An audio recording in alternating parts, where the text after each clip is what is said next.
Well, as we mentioned earlier, some of those votes made the choice to vote uncommitted this election. That's a move that was driven by a number of Arab Americans who want to send a message to President Biden to withdraw U.S. money and support from Israel and demand an immediate ceasefire in Gaza. Mara McDonald live in Dearborn tonight. They did surpass the 10,000 to 15,000 votes that they were saying was going to be their benchmark for success, Mara.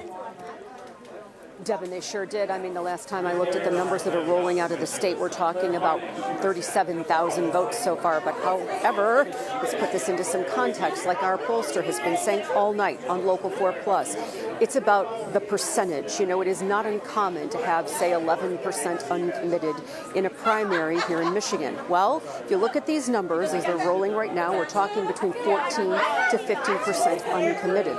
That's substantial. That means that if it hits that 15% mark, they're going to get delegates. You can tell that the performance of that uncommitted vote that has been driven by a grassroots Palestinian American effort, as well as the progressive wing of the Democratic Party, that it has put some wind in their sails. Take a listen. The votes tonight for uncommitted send a clear message to President Biden that Michigan Democrats are uncommitted to President Biden and his re-election, and this is a warning sign. It's a threat to Biden and his administration as a result of his decisions to put funding Israel's war in Gaza over our own democracy.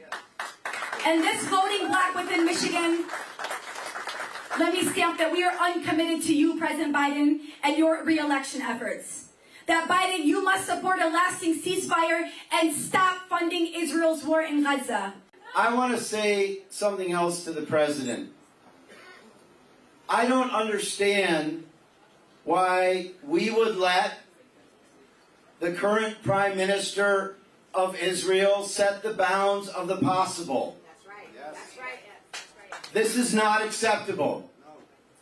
This is a person who has never been for a just peace.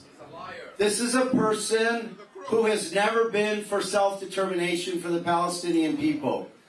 And there is no hope for security and peace for the Jewish people without security and peace and freedom and justice for the Palestinian people. Back here live. So really, in the grand scheme of things, what does this uncommitted vote mean? Well, Michigan is a must-win for President Biden. There's no question there. His electoral math counts on this state.